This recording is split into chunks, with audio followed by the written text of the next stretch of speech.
ปานใดหัวใจก็เลยเจ็บหนักเมื่อเห็นตำตาคักๆว่าน้องอาจมีผู้ใหม่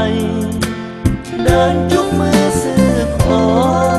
ยิ้มบานหยอกกันชิดใกล้เจออ้ายแล้วน้องตกใจแต่บอกเป็นแค่เพื่อนกันอ้ายสอว่าเขาเป็นใครคือจังไปมาดูแท้น้องว่าเสียใจแน่แม่แค่เขามาปรึกษาเรื่องงานอยากเสื้อครับน้องบอกมาแต่ว่ามีหลายเหตุการณ์ที่น้องกับเพื่อนคนนั้น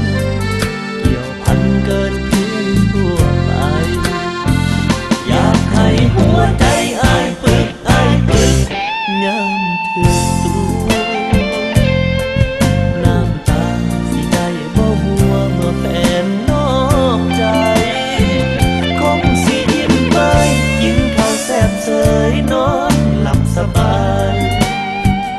ยามที่จับได้ก็น้องโทรไปหาเขาทุกวันอ้ายบ่ได้ปึกปานใด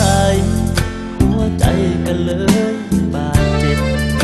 ถ้าเป็นไปตามสเต็ปอีกหน่อยน้องคงทิมกันจังได้อ้ายก็ช้ำเพราะคำตัวใจได้วันหากน้องชอบเขาคนนั้นก็บอกเลิกกันจะเป็นอย่าง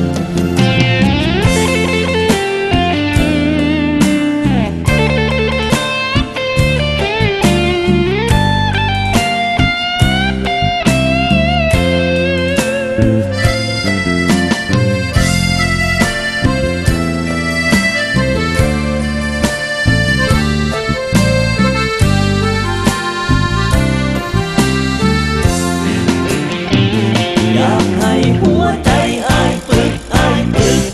ยามถึงตัวน้ำตาสิได้บ่หัวเมื่อแฟนนอกใจคงสิยิ้มไปกินข้าวแซ่บเสยนอนหลับสบายยามที่จับได้ว่าน้องโทรไปหาเขาทุกวันอ้ายบ่ได้ปึกปานใดหัวใจก็เลย